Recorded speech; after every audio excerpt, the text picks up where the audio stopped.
রান্নার গ্যাসের দাম এক ধাক্কায় তো বেড়ে গিয়েছে, কিন্তু সেই রান্নার গ্যাসের সিলিন্ডার পেতে নাজেহাল অবস্থা হচ্ছে সাধারণ মানুষের। সাধারণ মানুষের মধ্যে উদ্বেগ, আশঙ্কা, শেষ পর্যন্ত তারা গ্যাসটা পাবেন তো।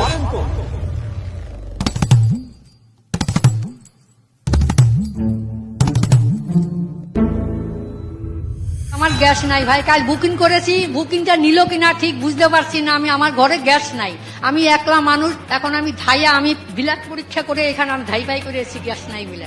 এখন কিছুই বলছে না এরা।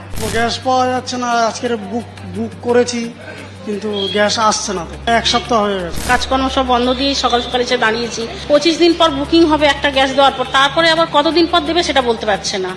তো আমাদের তো অবস্থা একদম খারাপ।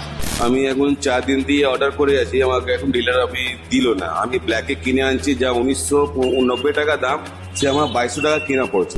এই যে পেট্রোল পাম্পে দেখতে পাচ্ছি প্রচুর লাইন পড়েছে, মানে এখানে কি লাইন থাকতো না? না না, এখানে লাইন থাকতো না।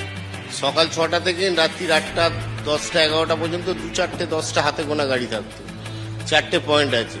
এই গত 4-5 দিন বিশাল লাইন, 4 ঘন্টা আমাদের লাইনে চলে যায়। গাড়িতে গ্যাসই নেই, একটু কাল থেকে 5-6 জায়গা ঘুরে বেড়াচ্ছি, গ্যাস পাইনি। বলছি এখনো পর্যন্ত গ্যাস নেই, আজকাল গাড়ি চালাতে পারবো না, গ্যাস কোথাও নেই, কিভাবে চালাবো? হ্যাঁ, এরকম সবার ম্যাক্সিমাম।